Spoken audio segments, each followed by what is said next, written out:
Hello guys, welcome back to my channel. আর তোমরা দেখছো শ্রুপা ব্লগস। আশা করি তোমরা সবাই ভালো আছো। আমি অনেক ভালো আছি। আর দীপাবলির অনেক অনেক শুভেচ্ছা সবাইকে। আর ভিডিওটা একটু লেটে ছাড়ছি, কারণ হচ্ছে আমি একটু অসুস্থ ছিলাম, তার জন্য 2-3 দিন পর ছাড়তে হচ্ছে। আর তোমরা দিকে দেখতে পাচ্ছ আমাদের পুরো বাড়ি প্রায় সাজানো হয়ে গিয়েছে লাইট টুট দিয়ে। এদিকে পুরো বাড়িতে মোম টম জ্বালানো হয়েছে।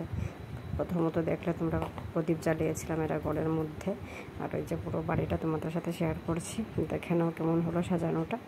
এটা আমাদেরই পুরো বাড়ি। আমাদের বাসাতে প্রায় অনেকজন লোক, আমরা অনেকজন মিলে জয়েন্ট ফ্যামিলিতেই থাকি, তার জন্য আমাদের বাসাটা অনেক বড় এবং অনেকগুলো ঘর তোমরা দেখতে পাচ্ছ।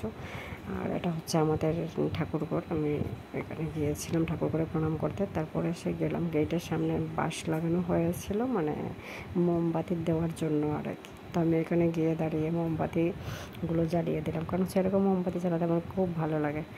আর আমি পরেছিলাম শাড়ি, সো তোমরা দেখতেই পেরেছো। সো সবাই এটা কমেন্ট করে জানাবে শাড়ি পরে আমাকে কেমন লাগছে, লাইটিংগুলো কেমন লাগছে। আর এখানে ছিল আমার দেওর, ও এদিকে লাগাচ্ছে, মানে প্রদীপগুলো জ্বালাচ্ছিল, মোম জ্বালিয়ে দিয়েছে। আর এদিকে হচ্ছে এটা হচ্ছে রাস্তার পুরোটা ভিউ। আমি গিয়ে উপরে একটু দাঁড়িয়েছিলাম, আমার বাসা থেকে রাস্তার মধ্যে গিয়েছিলাম। সো আজকের ভিডিওটা এই পর্যন্তই। আর পুরো লাইটিংগুলো কেমন লাগলো সবাই একটু কমেন্ট করে জানাবে। আর এদিকে তারপর দিকে আমার হাজব্যান্ডটা নিয়ে এসে গিয়েছিলো 2-3টা ফানুস এনেছিল, আর এদিকে বাজি এনেছিল। তারপর আমরা গেলাম উপরে, গিয়ে ছাদে বাজিগুলোকে ফাটালাম সবাই মিলে। আমি ছিলাম, আমার হাজব্যান্ড ছিল, আমার দেওর ছিল, আমার বড় কাকিমণি ছিলেন। তো সবাই মিলে গিয়ে বাজি ফাটাচ্ছিলাম। এইগুলোই আমার অনেক ভালো লাগে, যেমন চকলেট বম, তারপর এদিকে কলা গাছ বম, ওইগুলো আমার অনেক অনেক প্রিয়। আর এদিকে দেখো না, আমার হাজব্যান্ডের একটার পর একটা বাজি ফাটাচ্ছে। আমি কিন্তু অনেক ভয় পাই বাজি ফাটাতে, ওই ফাটাচ্ছে সবগুলো বাজি। খুব ভালো লাগে তুবড়িগুলো যখন ফুটে দেখতে, ভীষণ ভীষণ ভালো লাগে। তারপরে এদিকে আমার কাকিমণিও তারাবাতি জ্বালাচ্ছিলেন দাঁড়িয়ে দাঁড়িয়ে। তারপর আমিও ভাবলাম উনি যেহেতু জ্বালাচ্ছেন, তো আমি তারাবাতিটাই জ্বালিয়ে নিই, কারণ বাজিতে আমি অনেক অনেক ভয় পাই, বাজি ফাটাতে পারবো না।